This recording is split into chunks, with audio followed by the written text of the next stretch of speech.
नागपुरात वाहन चोरी करणाऱ्या एका सर्राईत तरुणाला गुन्हे शाखा युनिट क्रमांक 2 ने अवघ्या काही दिवसात गजाआड केले आहे.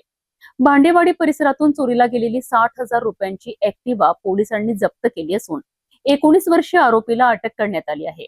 नेमकी काय आहे ही कारवाई बघूया.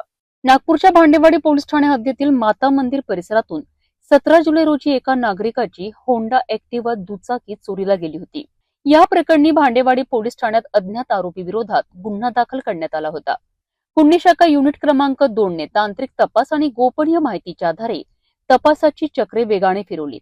पोलिसांनी हर्षल उर्फ हुशू मुकेश तभाणे या 19 वर्षीय युवकाला ताब्यात घेऊन चौकशी केली असता त्याने वाहन चोरीची कबुली दिली आहे.